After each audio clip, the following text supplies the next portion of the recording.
Reports now நேயர்களுக்கு வணக்கம். இன்று நம்மோடு இணைந்திருக்கும் சிறப்பு விருந்தினர் மூத்த பத்திரிகையாளர் மற்றும் அரசியல் விமர்சகர் திரு கோலாஹல ஸ்ரீனிவாசன் அவர்கள். வணக்கம் சார். வணக்கம். ஆளுநர் அவர்கள் இன்று சட்டமன்றத்தில் உரையாற்றியிருந்தார். இந்த உரை ஆற்றியிருந்தார் சொல்ல முடியல, ஆற்ற முடியவில்லை, இல்லைன்னா ஆற்ற விடலை என்ற ரீதியில் அது இருக்குது. நான் 2022 தான் கடைசியாக அவருடைய உரை முடிந்தது. 23 அதாவது திமுக ஆட்சி சொன்ன பல பேர்களை அவர் மென்ஷன் பண்ணல அப்படின்ற குற்றச்சாட்டு. அதன் பிறகு கரெக்டாக 3 வருடங்கள் பார்க்குறோம், வெளிநடப்பு அப்படின்றது நடக்குது. இந்த முறையும் பண்ணியிருக்காரு. அதுக்கு முதலமைச்சர் அவர்கள் அவருடைய பதவிக்கு அது சரியில்லை, அந்த மாதிரி ஒரு விஷயத்தை அவர் பண்ணுறது சரியில்லை அப்படின்றதுனால அரசியல் அமைப்பில் அவருடைய அந்த உரையை நீக்கணும் அப்படின்ற விஷயத்தை நாங்கள் கோர போகிறோம் அப்படின்னு சொல்லியிருக்கோம். அதாவது ஆளுநர் என்னென்ன காரணங்களை சொல்லியிருக்கிறார் அப்படிங்கிறத பார்க்கணும். இது தொடர்பாக ஆளுநர் மாளிகை விளக்கமளித்து 13 காரணங்களை பட்டியலிட்டு இருக்கிறது. அது பொதுவெளியில் வைக்கப்பட்டிருக்கு, யார் வேணாலும் அதை பார்க்க முடியும்.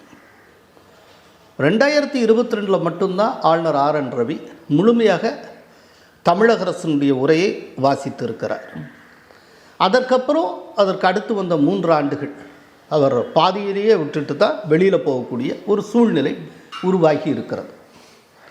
இதிலே ஒரு கேள்வி தொக்கு நிற்கிறது. 2022 முழுமையாக வாசித்தார்ல, அன்றைக்கு ஒன்றும் வாசிக்காமல் இல்லையே. அப்படிப்பட்டவர் ஏன் தொடர்ந்து 3 ஆண்டுகளாக சில காரணங்களை சொல்லி வெளியேறுகிறார்? அதற்கு என்ன காரணம் அப்படின்னு இருக்குது. இப்போ இந்த முறை அவர் வெளியேறி இருக்கிறப்போ பல காரணங்களை சொல்லியிருக்கார். அதில் ஒரு முக்கியமான காரணம் இருக்குது. அந்த காரணத்தை தொடர்ந்து கடந்த 3 ஆண்டுகளாகவும் அவர் சொல்லி வருகிறார். அது என்ன அப்படின்னா, தமிழ்தாய் வாழ்த்துக்கு பிறகு தேசிய கீதம் இசைக்கப்பட வேண்டும், இதை நான் சொன்னேன், அதை அவங்க செய்யலை அப்படிங்கிறாங்க. இது ஏன் செய்யலை? இப்போ தேசிய கீதம் இசைக்கிறதுனால என்ன ஆகிடும்? ஏன் அதை தவிர்க்கணும்? தேசிய கீதம் அதை ப்ளே பண்ணுறதுனால கூடுதலாக சில நிமிடங்கள் ஆகுமா, அவ்வளவுதானே. அதுக்கு மேலே என்ன? அதையே அவ்வளவு கவனமாக தவிர்க்கணும் அப்படின்னா தமிழக அரசு, இந்த மாநில அரசு எந்த பாதையை நோக்கி போகிறது? அதுதான் கேள்வி. இப்போ இதே நேரத்தில் இந்த 13 காரணங்களில் ஒரு சில காரணங்கள் இருக்குது அவர் சொல்கிறது. இப்போ பெண்கள் பாலியல் வன்கொடுமை அது இது இவ்வளவுலாம் நடந்திருக்கு. அப்புறம் இளைஞர்கள் மாணவர்கள் போதைக்கு ஆளாகி இருக்காங்க, இத்தனை சதவீதம் பேர் பாதிக்கப்பட்டிருக்காங்க. இதெல்லாம் இதை பற்றி எந்த மென்ஷனிங்கும் இல்லை. இதெல்லாம் சொல்கிறாங்க. இதில் கூட எனக்கு உடன்பாடு இல்லை.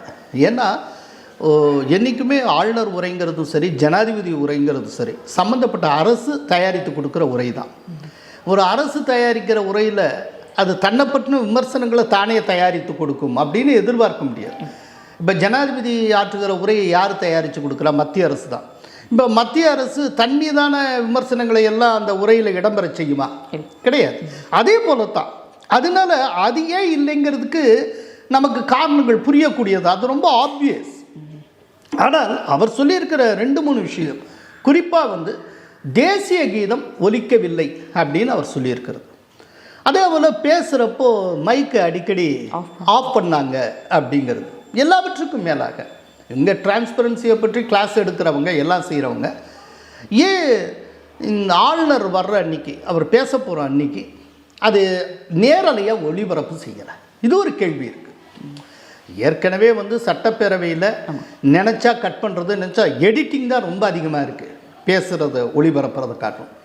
இப்போ இந்த தடவை ஆளுநர் உரையை பொறுத்த டோட்டலாகவே நேரலையே இல்லாமல் ஆகியிருக்கிறது. அவர் உள்ள நுழையிறது தெரியுது, வெளியில் வர்றது தான் தெரியுது.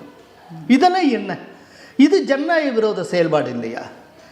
இப்போது இதுக்கு நாங்கள் அப்படி கேட்க போகிறோம் இப்படி கேட்க போகிறோம்னு சொல்லியிருக்கிற முதல்வர் ஏன் தேசிய கீதம் ஒளிபரப்பவில்லை?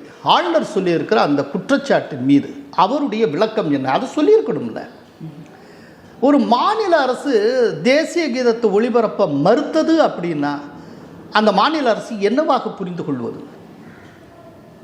அது நீங்கள் ரொம்ப ஹார்ஷாக இன்டர்பிரட் பண்ணிங்கன்னா தேச விரோத செயல் அப்படிங்கிற லெவலுக்கு கூட கொண்டு வர முடியுமே, அந்த அளவு கூட இன்டர்பிரட் பண்ண முடியுமே. அது ரொம்ப ஆபத்தான இன்டர்பிரிட்டேஷன்ஸ்லாம் நோக்கி போகுமே. அதை ஏன் தவிர்க்கணும்? என்ன ஆகிட போகுது?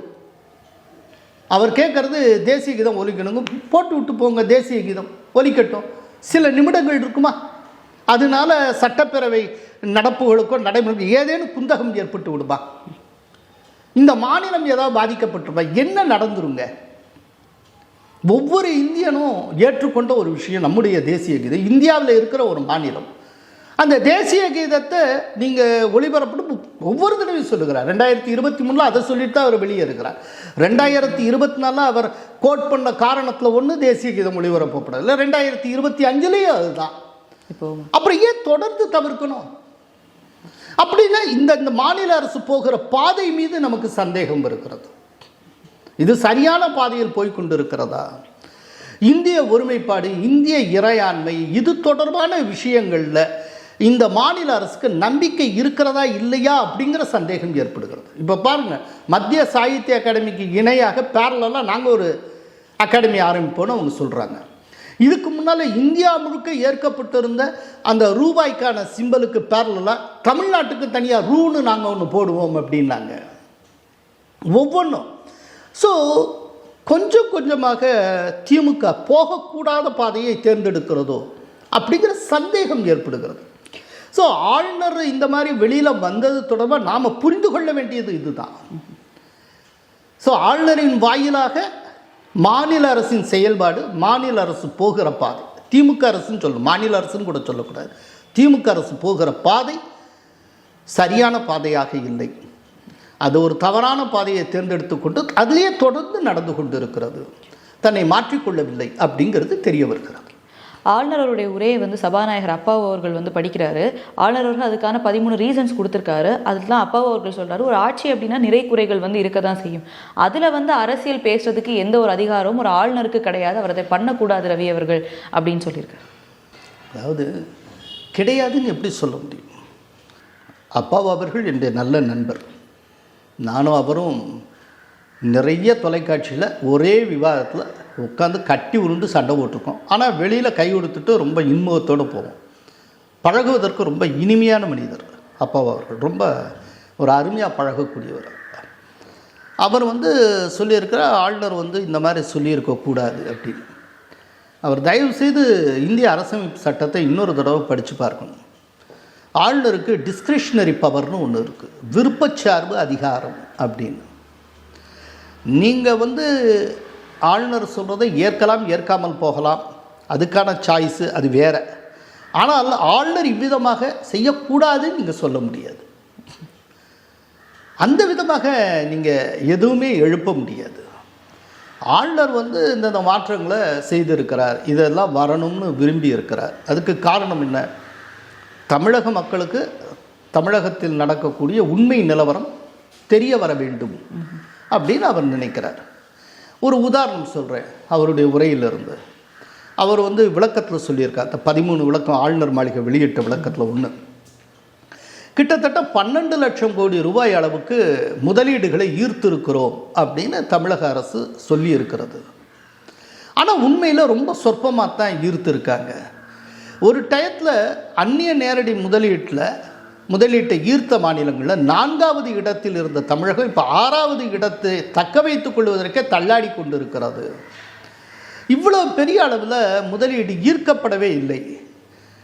ஆக்சுவலாக முதலீட்டை ஈர்க்கும் மாநிலம் அப்படிங்கிற அந்த விஷயத்துலேருந்து தமிழகம் பின்தங்கி போய்கொண்டே இருக்கிறது அப்படின்னு ஒரு விஷயத்தை சொல்கிறார். அதில் ஒரு ரொம்ப முக்கியமாக ஒன்று சொல்லியிருப்பார்.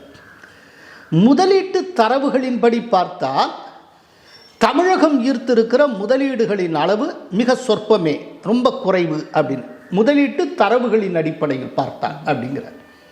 ஸோ டேட்டாஸ் அடிப்படையில் இந்த 12 லட்சம் கோடி முதலீடு அப்படிங்கிறத சப்ஸ்டான்ஷியேட் பண்ண முடியலை. அப்படி இல்லை. அப்படி இல்லாத நிலையிலே நீங்கள் 12 லட்சம் கோடின்னு சொல்லி ஆகணும்னா அதனுடைய பொருள் என்ன? நாங்கள் சொல்கிறோம், எனவே நீங்கள் பொய் சொல்லுங்கள்னு அர்த்தம்.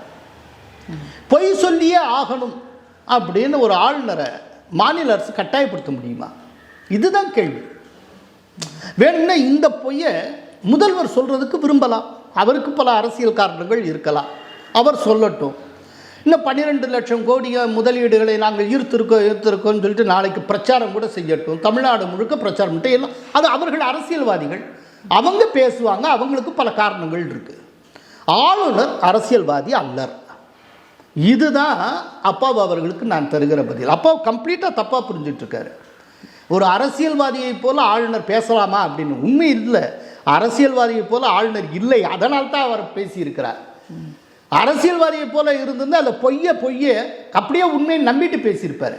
அவர் ஆளுநராக இருக்கின்ற காரணத்தினால், அவர் ஒரு அரசியல்வாதியாக இல்லாத காரணத்தினால் இது உண்மைக்கு புறமான தகவல், எனவே நான் இதை பேச மாட்டேன் அப்படின்ட்டு வர்றாரு. இதுதான் பிரச்சனை. உண்மையில் இப்போது டிஎம்கே அரசுக்கு இருக்கிற பிரச்சனை என்ன தெரியுமா? ஆளுநர் RN ரவி ஒரு அரசியல்வாதி போல நடந்து கொள்ளவில்லை என்பது தான். அவர் அந்த மாதிரி நடந்திருந்தால் எல்லாத்தையும் காம்ப்ரமைஸ் பண்ணிட்டு போயிட்டே இருந்திருப்பார். இதுக்கு முன்னால் சுர்ஜித் சிங் பர்னாலா இல்லையா, கம்ப்ளீட்டாக காம்ப்ரமைஸ் மோட்லேயே தான் போயிட்டு இருந்தார். முழுக்க கலைஞருக்கு அனுசரணையான ஒரு ஆளுநராக இருந்தார். இவர் தான் பேசுகிற தான் சொல்லுகிற எல்லா விஷயத்துக்கும் எவிடன்ஸ் இருக்கணும், அதை சப்ஸ்டான்ஷியேட் பண்ணுங்கிறாரு. அதுக்கு கொர்ரி போட்டு அனுப்புகிறாரு. என்ன இப்படி சொல்லியிருக்கீங்க அப்படின்னா இதுக்கான பேப்பர்ஸ் என்ன, இதை சப்ஸ்டான்ஷியேட் பண்ணுங்க. 12 லட்சம் கோடி முதலீடுங்க, நிரூபிங்க, அதுக்கு சப்போர்ட்டிவ் டாக்குமெண்ட்ஸ் என்னன்னு கேட்குறாரு. இவங்களால கொடுக்க முடியல, என்ன பண்ணுவீங்க? உடனே இப்படி கேட்டால் இவர் அரசியல்வாதி போல நடந்து கொள்ளுகிறாருன்னா, அரசியல்வாதி போல அவர் நடந்து கொள்ளவில்லை, அதுதான் பிரச்சனை அவங்களுக்கு. இப்போ தாவேகாவின் கொள்கை பரப்பு செயலாளர் அருண்ராஜ் அவர்கள் கருத்தை சொல்றாரு. 3 வருடமாக பார்த்துட்டு இருக்கோம் இந்த மாதிரி வெளிநடப்பு பண்ணிட்டு இருக்காரு ஆளுநர் அவர்கள். இங்க பல துறைகளில் பல பிரச்சனைகள் நடக்குது, போராட்டங்கள் நடக்குது. எனக்கு என்னமோ சொல்லி வச்சு முதல்வரும் ஆளுநர் அவர்களும் இந்த அவையை நடக்க விடாம பண்றாங்களோன்ற சந்தேகம் எழுகிறது அப்படின்னு சொல்றாரு. அதாவது ஆளுநரே குறை சொல்லி இருப்பது திமுக அரசைத்தான். திமுக அரசு ஆளுநர் குற்றம் சாட்டுறப்போ திமுக அரசு ஆளுநரும் ஒன்று சேர்ந்து ஒருத்தருக்கொத்தர் உடந்தையாக இருந்து இதை இப்படி பண்ணுறாங்களோ அப்படிங்கிறது எவ்வளோ ஒரு மோசமான ஒரு பார்வை. அப்படின்னா தாவேக்கால இருக்கக்கூடிய 2ஆம் நிலை 3ஆம் நிலை தலைவர்களுடைய அறிவு கூர்மை என்னை வியக்க வைக்கிறது. இவ்வளவு மோசமான ஒரு அரசியல் பார்வையோடு இருப்பாங்கன்னா இவங்க ரொம்ப காலத்துக்கு கட்சியை நடத்தவே முடியாது. எப்படி இவங்க 2 பேருக்குள்ளே ஒரு காம்ப்ரமைஸ் இருக்கும், 2 பேர் எப்படி சொல்லி வச்சு இது பண்ணுவாங்க? என்ன இது இப்படியெல்லாம் ஆளுநர் அந்த ஒரு நாள் அவர் இது பண்ணிட்டார்னா மொத்த விஷயமும் திசை மாறிடுமா? எல்லாருமே கவனம் திசை திருப்பப்பட்டு போராடிக்கிட்டு இருக்கிற ஒவ்வொரு செக்டார் வச்சு தான் அவங்கவுங்க வீட்டுக்கு போயிடுவாங்களா? போராட்டத்தில் கைவிட்டு எல்லாம் இதிலேயே மூழ்கிடுவாங்களா? இனி அடுத்த 2-4 வருஷத்துக்கு இதை ஒன்றை பற்றியே பேசிகிட்டு இருப்பாங்களா? ஏங்க இன்றைக்கி போனால் இன்றைக்கி பேசுவோம், இன்னும் 2 நாளைக்கு பேசுவோம், அதுக்கப்புறம் இதை பற்றி பேச போகிறது இல்லை. இது எப்படி போராட்டத்தையும் மற்ற விஷயங்களையும் திசை திருப்புவதாக அமையும்? இன்னும் சொல்லப்போனால் அந்த ஆளுநர் கோட் பண்ணியிருக்க 13 ரீசன்ஸில் ஒன்று இந்த மாதிரி பணியிடம், ஆசிரியருடைய பணியிடம் நிரப்பப்படலை, 50% இது நிரப்பப்படலை, பார்ட் டைம் இவங்களாக தான் இருக்காங்க, அவங்களுடைய போராட்டம் தமிழகம் முழுக்க நடந்து கொண்டு இருக்கிறது அப்படிலாம் சொல்லுகிறார். இப்போ அருண்ராஜ் ஆக்சுவலாக இதெல்லாம் படித்து பார்த்துருக்கணும். ஆளுநரே இவர் சொல்லுகிற போராட்டத்தை அவரே தன்னுடைய காரணங்களில் கோட் பண்ணியிருக்கிறார். அப்படிங்கிறப்ப எதை பார்த்து என்ன ரொம்ப வைல்டாக இவங்களா கற்பனை பண்ணிட்டு போனால் என்ன செய்ய முடியும்? கரூர் சம்பவத்தை தொடர்ந்து விஜய் அவர்கள் பொங்கலுக்கு முன்னாடி சிபிஐ விசாரணையில் ஈடுபட்டிருந்தார். இப்போ தற்போது நேற்றும் சிபிஐ விசாரணையில் முக்கியமாக தாவேகாவில் கீழே இருக்க ஒவ்வொரு ஆளையும் விசாரித்து இன்றைக்கி தலைமை கிட்ட வந்த மாதிரி இந்த பக்கம் பார்த்தா அதிகாரிகள் கிட்டையும் விசாரணைகள் நடந்து, இன்னொரு பக்கம் டேவிட்சன் தேவாசனம் அவர்கிட்டையும் அன்றைக்கி விசாரணை நடந்திருக்கு அப்படின்றத பார்க்குறோம். ஸோ நேற்று விஜய் அவர்கள்கிட்டையும் விசாரணை நடந்திருக்கு. அடுத்ததாக என்ன கட்டத்துக்கு இதை எடுத்துகிட்டு போகும்? ஏன்னா பெரிதாக சிபிஐயில் என்ன நடக்குது அப்படின்ற அவுட் சைட் சோர்சஸ் தான் தெரியுதே தவிர அவங்க அதிகாரப்பூர்வமாக எந்த விஷயமே சொல்லலை அப்படின்றப்போ என்ன மாதிரி நகர்வுகள் அடுத்ததாக போகும்? எப்போதுமே ஒரு விசாரணை அமைப்பு ஒரு என்கொயரி கமிஷன் போல் பகிரங்கப்படுத்தாது. பகிரங்கப்படுத்தினா அது ஒரு புலனாய்வு அமைப்பாகவே இருக்கவும் முடியாது. ஸோ அவங்களுடைய விசாரணை எல்லாமே இன் கேமரா 4 சுவருக்குள்ளே தான் நடக்கும். அது சார்ந்து வெளியில் வரக்கூடிய தகவல்கள் தான். வெளியில் வர தகவலுக்கு அவங்க பொறுப்பேற்க மாட்டாங்க. உள்ளே என்ன நடந்ததுங்கிறது மற்றவங்களுக்கு தெரியாது. இதுதான் எப்போதுமே. ஆனால் கேள்விப்பட்ட வரையில் அதாவது இந்த சிபிஐ விசாரணை, கரூர் தொடர்பான சிபிஐ விசாரணை அப்படிங்கிறது 2 பக்கமும் கூறான கத்தி போன்றது. இது ஒரே நேரத்தில் திமுக அரசையும் பதம் பார்க்கும், விஜயையும் பதம் பார்க்கும். போலீஸ் பாதுகாப்பில் ஏற்பட்ட கோளாறு, குளறுபடி, போதுமான அளவுக்கு போலீஸை டிப்ளாய் பண்ணாது, இந்த கண்ணோட்டத்தில் இது திமுக அரசி பதம் பார்க்கும். அதே நேரத்தில் விஜய் சைடில் பல தவறு இருக்குது. சொன்ன நேரத்தில் வராது, 7 மணி நேரம் தாமதமாக வந்தது. 7 மணி நேரம் தாமதமாக வந்ததுனால ஒவ்வொரு மணிக்கு அப்படியே மக்கள் கூட்டம் கூடி அலைமோதக்கூடிய ஒரு சூழ்நிலை ஏற்பட்டு அதுவே நெரிசலுக்கு காரணமாக மாறியது. அதே போல் 7 மணி நேரம் காத்திருந்த மக்களுக்கு ஒரு வாட்டர் பாட்டில் கூட கொடுக்காதது. அதனால் குடிக்கிறதுக்கு தண்ணி கூட இல்லாமல் காத்திருந்த மக்கள் டீஹைட்ரேஷன்னாலேயே மயக்கமுற்று விழுந்தது. அப்படி விழுந்ததுனாலேயே ஓடுறப்போ யாரை மிதிக்கிறோம்னு தெரியாமல் பல பேரை மிதிச்சுக்கிட்டே ஓடி இருக்காங்க. மிதிபட்டே இறந்தவர்கள் கூட இருந்திருக்கலாம். அந்த மாதிரி இருக்குது. இதெல்லாம் விட இன்னும் சில விஷயம் நடந்திருக்கு. எப்படின்னா, மிகப்பெரிய பிரம்மாண்டமான ஒரு ராட்சச கிரேன் வச்சு அவருடைய ஈவெண்ட்டை ஷூட் பண்ணியிருக்காங்க. ரொம்ப ஹைட்டில், அவ்வளோ ஹைட்டில் இருக்கிற கிரேனை அந்த இதுலேருந்து நீங்கள் ஷூட் பண்ணோம். அதுக்குண்டான அந்த கிரேனுடைய லெக்ஸ் இருக்குல்ல, அது பெரிய அளவில் ஊனம். அப்படின்னா அதை சுற்றி அது இருக்கிற இடத்துல மக்கள் நிற்க முடியாது. அப்போ அதுலேருந்து மக்கள் அப்புறப்படுத்துகிறாங்க. அப்படின்னா அது ஒரு நெரிசலை உருவாக்குங்க. இப்போ அது என்ன, ஏன் அப்படிங்கிறது தொடர்பான கேள்விகள். அதுக்கப்புறம் விஜய் யூஸ் பண்ண கார், இந்த வேன், ஒரு கேரவான் லைக் வேன், அந்த வேனை ஓட்டிகிட்டு வந்த பரணிதரன் அப்படிங்கிற ஓட்டுநர்கிட்ட விசாரணை நடத்தியிருக்காங்க. அவர் நிறைய பதில் சொல்லியிருக்கிறார். அவரை வச்சுக்கிட்டு அந்த ஸ்பாட்டுக்கே வண்டியை ஓட்ட சொல்லி பல விஷயங்களை அப்சர்வ் பண்ணியிருக்காங்க. இதில் ரொம்ப திருப்பு முனையான ஒரு விஷயம் என்ன அப்படின்னா, அந்த வேனுக்குள்ளே ஒரு சர்விலன்ஸ் கேமரா இருந்திருக்கு. அந்த கேமரா ஃபுட்டேஜ் அதனுடைய ஒரிஜினல் பேக்கப்லேருந்தே அவங்க சிபிஐ அதிகாரிகள் கைப்பற்றியிருக்காங்க. அதில் நான் ஒன்று கேள்விப்பட்டேன். இது நான் கேள்விப்பட்டது தான். அது என்ன அப்படின்னா, அவரை கரூரை நெருங்குறப்போ ஒரு முக்கியமான போலீஸ் அதிகாரி வேனை நிறுத்தி வேனுக்குள்ளே ஏறி, கூட்டம் கங்குகரை இல்லாமல் கட்டுப்பாடு இல்லாமல் இருக்குது, நீங்கள் கூட்டத்துக்குள்ளே புகுந்துட்டிங்கன்னா நீங்கள் வெளியில் வர்றதே ரொம்ப கஷ்டமாயிடும், உங்களுக்கே பெரிய பிரச்சனை, அதனால் நீங்கள் கூட்டத்துக்குள்ளே வண்டியை விட்டுறாதீங்க, கூட்டம் எங்கே ஸ்டார்ட் ஆகுதோ அந்த ஸ்டார்டிங் பாயிண்டில் நின்று பேசிட்டு அப்படியே திரும்பிடுங்க, அதுதான் சேஃபாக இருக்கும் அப்படின்னு விஜய்கிட்ட சொன்னதாகவும், அதுக்கு விஜய் நாங்கள் என்ன பண்ணுங்கிறத நாங்கள் பார்த்துக்குறோம், நீங்கள் என்னங்க சொல்லிட்டு நாங்கள் பார்த்துக்குறோம் அப்படின்னு சொல்லி அவருடைய பேச்சை மறுத்து விட்டு அந்த கூட்டத்துக்குள்ளேயே புகுந்து அவர் போனார் அப்படிங்கிறது தெரிய வந்திருக்கிறது. இது நான் கேள்விப்பட்டது தான். ஒருவேளை இந்த ஃபுட்டேஜு, அந்த ஒரு காவல்துறை அதிகாரி இவ்வாறு சொன்னது, இதெல்லாம் உண்மையாக இருந்தால் இது ரொம்ப சீரியஸான குற்றச்சாட்டாக எதிர்காலத்தில் எழும் விஜய் மேலே. அப்படிங்கிறப்போ விஜய் மேலேயும் தவறு இருக்குது. அப்புறம் சில ப்ரெசிடென்ட்ஸ் இருக்குது, முன்னுதாரணங்கள் இருக்குது. இப்போது ரீசெண்டாக ஒரு 1 or 2 இயர்ஸுக்குள்ளே பெங்களூர் சின்னசாமி ஸ்டேடியத்தில் ஐபிஎல் மேட்ச் நடந்தப்போ நெரிசல் ஏற்பட்டு பல பேர் உயிரிழக்க சம்பவம் ஏற்பட்டது. அப்போது அதனுடைய ஆர்கனைசர் அதில் கைது செய்யப்பட்டாங்க. ஸோ ஆர்கனைசர்ஸுக்கு முக்கிய பங்கு இருக்குது. இப்போ இந்த கூட்டத்தை ஆர்கனைஸ் பண்ணது தாவேக்கா, அதனுடைய தலைவர் விஜய் என்பதை மறந்துடக்கூடாது.